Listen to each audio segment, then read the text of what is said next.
Hey everybody, welcome to What the Flick's Christmas Countdown. Matt Atchity, Alonso Duralde. We're here every day until Christmas talking about 25 of my favorite holiday movies, many of them featured in my book, Have Yourself a Movie Little Christmas, currently available on Amazon. It's a wonderful Christmas gift. Thank you so much. It sure is. It's also available as a Kindle. And this is possibly one of the highest grossing Christmas movies of all time, 1991's Home Alone. Terrible feeling. What else could we be forgetting?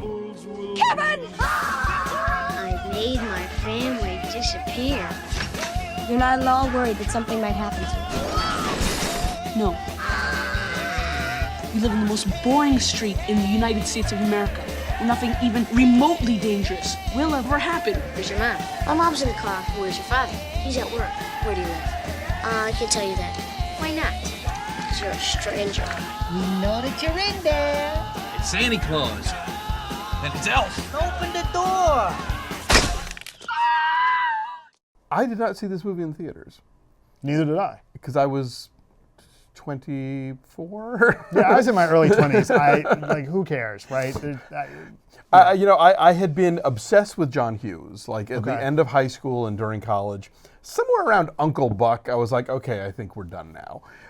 And so, yeah, I didn't see this, and then it just became this ginormous phenomenon, and nobody expected it to be. Like, this was a movie that Fox picked up from Warner Brothers, because Warner Brothers didn't want the budget to go from something like $18 to $20 million or something like that. They were like, oh, nope, too rich for our blood. And it's Chris Claremont directing, who is not... Columbus. I'm sorry, Chris Columbus, not the X-Men No. writer. Chris Columbus directing, who, is arguably just a workman, kind of a... And at that point, he's fine. he had written Gremlins. He had Right. some hot scripts under. I think he had directed Heartbreak Hotel at that Yeah, point. Was it not exactly an established dude yet? Right, and I think a lot of this, this popularity obviously is because of Macaulay Culkin Sure. in this, but there are a couple, there is one really moving scene in this film, arguably two, but the one that strikes me is the scene in the church. Yes. Right? With the old guy. With the old guy.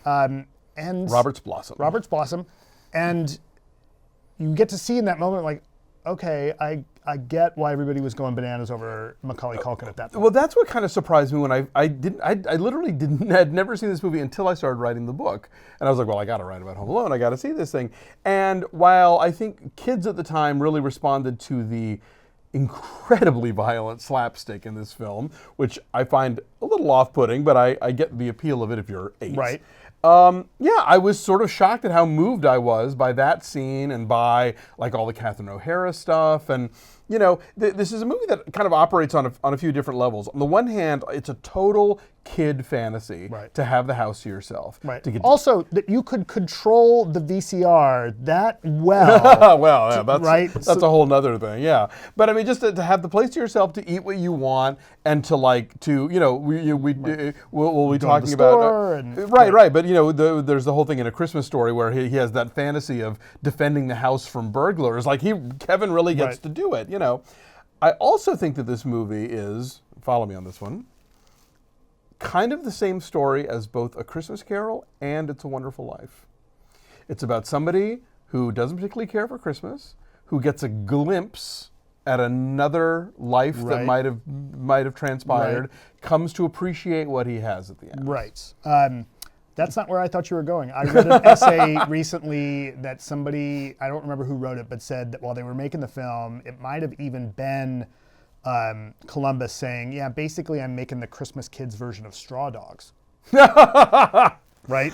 Well, so I can only, I can't wait till Gabe gets older and I can say, okay, this is right. Because, I know he's seen Home Alone. He's also never seen Joe Pesci in any other movie than this. Oh, good Lord. Right? Well, Goodfellas is going to be a revelation for that kid. There was an article that was online in the last couple of years suggesting that Kevin grew up to be Jigsaw. Yeah, I've heard that too. Which is, this is a movie that I think sometimes spends a little too much, when we do our reviews, I'll talk about Chekhov's gun or Chekhov's blank a lot. Chekhov's paint can? Right, and so as I'm watching this, I'm like, all right, there's Chekhov's micro machines, and there's, whatever else, like every other thing, like Chekhov's tarantula, like all these other things that you see coming a mile away. I'm like, boy, they made a point of showing that. Like a kid just like, oh, hey, I'm going to put my cars out. right? But you have to mention Micro Machines because that had to have been some sure the level tie-in, of product yeah. placement.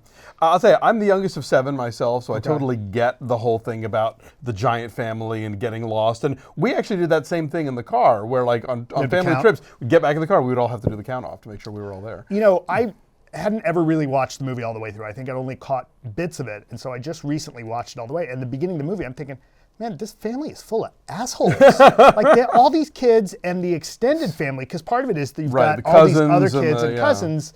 Because I always thought, okay, how do you miss the kid, right? How do you miss one kid? And I got how it happened because the count and the kid from across the street. I get it.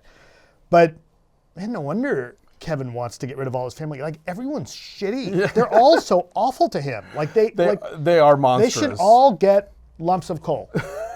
But Catherine O'Hara is fucking great in this movie, and so like just given that she spends so much of the movie either sort of by herself or in transit or with John Candy or whatever, right. but like constantly exuding this sense of maternal concern and love, that when she and Kevin are finally reunited at the end of the film, like if I had been 7 seeing this movie for the first time, I would have burst into tears. So there's 3 moments, there's 3 parts of this movie that I get kind of emotional at. And one is the scene with Robert's Blossom and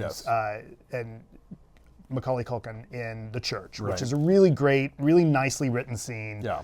Really great that Blossom can kind of show his vulnerability as this old man, like he's afraid to call his son. And I thought that was really... And that a little kid can learn that this guy who seems scary is actually just a dude with his own problems. Right. And then, and they relate to each other as, equals of sorts, right? Which was really nice, and it doesn't come off as overly contrived. No.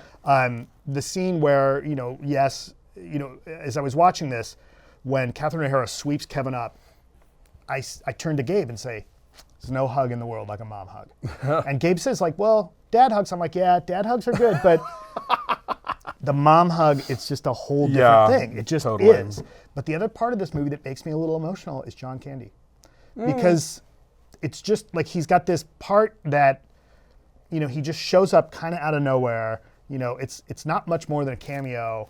And you realize, like, God, he was fun to watch. Even in like the bad stuff that he would do, it's like, God, that guy was great. And there's just a charm and a charisma and especially seeing him and Catherine O'Hara together, you remember how great SCTV was and all the amazing stuff they did there. Right. If you are a fan of the more violent aspects of Home Alone, you should check out a new Christmas movie this year called Better Watch Out. It just came out on Blu-ray, and it really kind of ups the ante on home invader repelling on Christmas with horrible, horrible devices.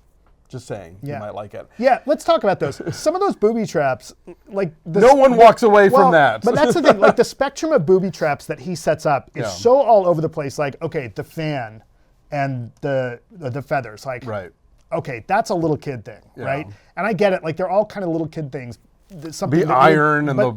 But like the iron, like, Jesus, dude, like that could kill somebody. And then the nail. Like the spike on the step, it's when you see that, it's like, holy crap, Kevin, Jesus, like you're loaded for bear here. Yeah, that kid is twisted. Right? Now, I get it. Those guys arguably were going to kill that kid. Sure. But, right? And so then Robert's Blossom comes up with the shovel, which is awesome.